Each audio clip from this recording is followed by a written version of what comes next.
Shalom Bapak Ibu Saudara yang Tuhan kasihi. Damai sejahtera dari Tuhan kita menyertai saudara sekalian. Saudara, hari ini saya mengajak kita merenungkan pernyataan Yesus yang terakhir tentang aku adalah, yaitu aku adalah pokok anggur yang benar.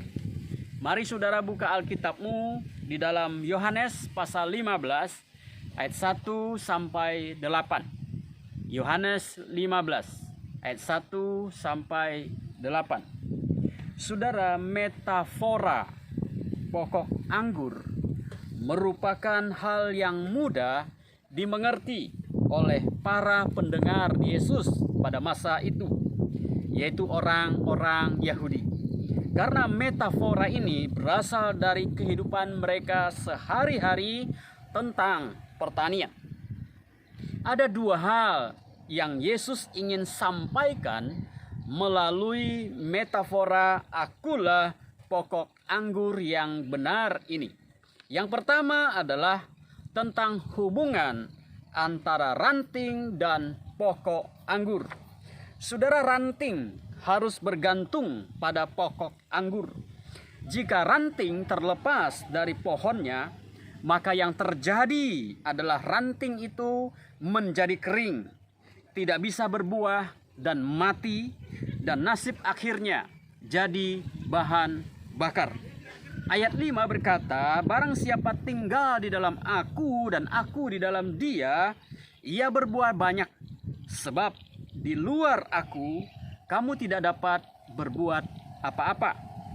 Saudara, ingat, di luar Yesus kita tidak dapat berbuat apa-apa. Bukan berbuat sedikit, tapi berbuat tidak bisa berbuat apa-apa. Ayat 5 saudara adalah berbicara tentang ketergantungan penuh kepada Yesus di dalam hidup kita. Ayat 6 berkata, barang siapa tidak tinggal di dalam aku, ia dibuang keluar seperti ranting dan menjadi kering, kemudian dikumpulkan orang dan dicampakkan ke dalam api, lalu dibakar. Ranting yang tidak melekat pada pohonnya akan terbuang, menjadi kering, dan menjadi bahan bakar. Saudara, ini berbicara tentang konsekuensi yang akan diterima oleh ranting yang terlepas dari pohonnya. Hal yang ingin ditekankan Yesus di sini sangat jelas, yaitu tentang hubungan orang-orang percaya dengan Yesus. Sebagai orang percaya, melekat pada Yesus adalah sesuatu yang sangat diperlukan, sesuatu yang mutlak. Tanpa melekat kepada Kristus, kita tidak bisa berbuat apa-apa. Melekat pada Kristus bukan hanya bicara seberapa sering dan seberapa rajin kita berdoa, membaca firman-Nya, dan bersekutu dengan saudara seiman, menghadiri pertemuan ibadah di gereja. Itu memang penting, saudara.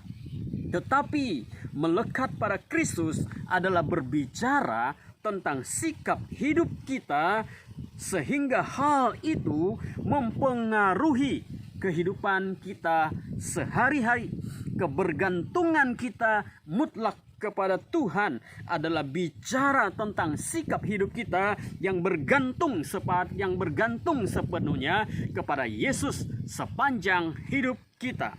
Artinya saudara, baik kita di gereja maupun di luar gereja, hidup kita tetap sama, terintegrasi menjadi satu. Tidak ada yang namanya dunia rohani dan dunia sekuler. Saya akan jelaskan begini, saudara sekalian yang dikasihi. Banyak orang membedakan antara hidup bergereja dan bermasyarakat, atau dunia rohani dan dunia sekuler.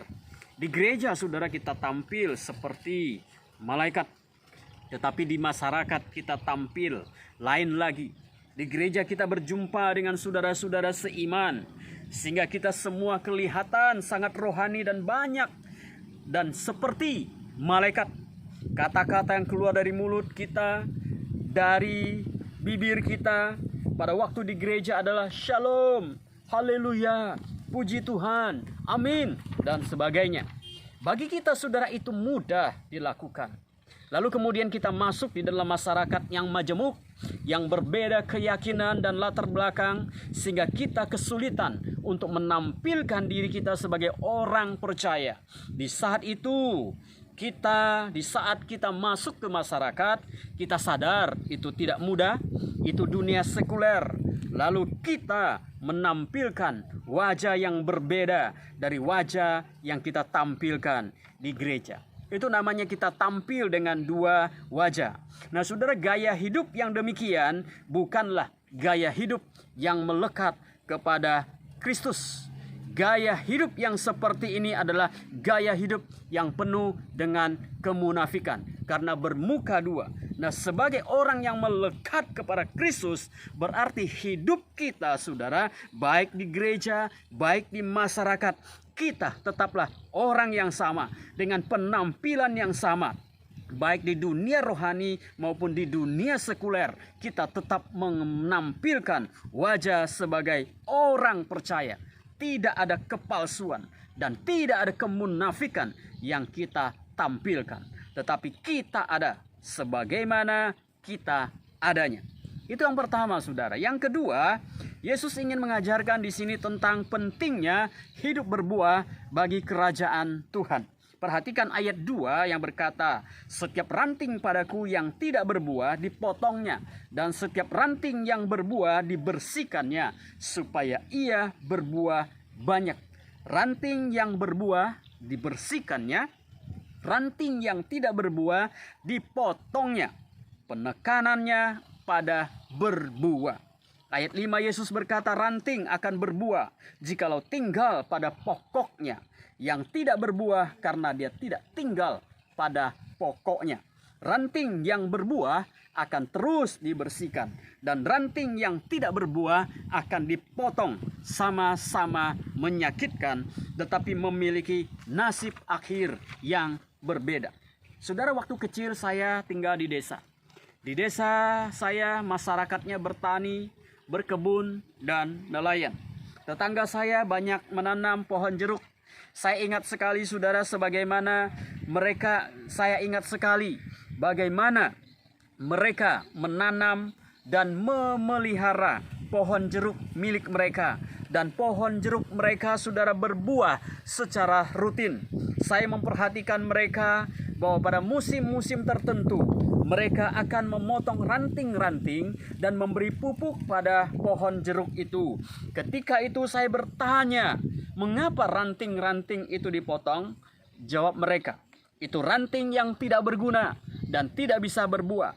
Ranting-ranting itu hanya akan merebut sumber makanan dari ranting-ranting yang lain dan mengganggu ranting-ranting yang lain untuk berbuah. Selain itu saudara, saya memperhatikan bahwa mereka rutin panen jeruk karena ada pemeliharaan yang baik dan benar, dan buah-buahnya sangat memuaskan hati. Nah saudara, pengalaman masa kecil saya ini sungguh berkesan bagi saya. Dan ketika saya membaca apa yang Yesus katakan di dalam Yohanes pasal 15 tentang pokok anggur ini, saya makin mengerti apa maksudnya. Ranting yang berbuah akan terus dibersihkan. Ranting yang tidak berbuah akan dipotong menjadi kering dan dijadikan bahan bakar. Dan untuk berbuah, ranting harus melekat atau tinggal pada pohonnya. Terlepas dari pohonnya, selesai sudah hidupnya. Saudara, hal yang sama terjadi pada kita sebagai orang yang mengaku percaya kepada Tuhan.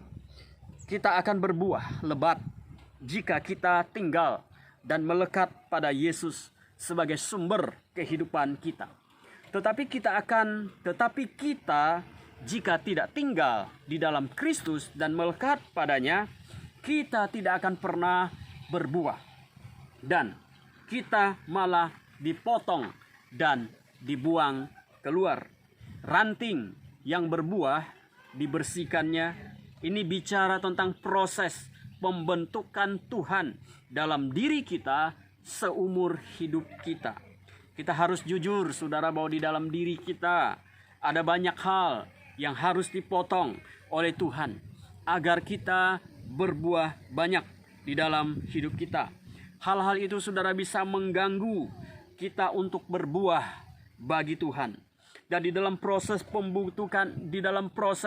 pembentukan Tuhan kadang keras dan menyakitkan. Tetapi tujuannya, saudara, agar kita berbuah lebat dan mempermuliakan Tuhan.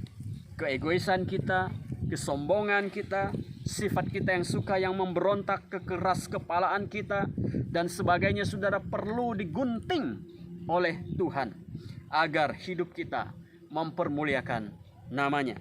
Perhatikan ayat 8. Dalam hal inilah Bapakku dipermuliakan, yaitu jika kamu berbuah banyak, dan dengan demikian kamu adalah murid-muridku.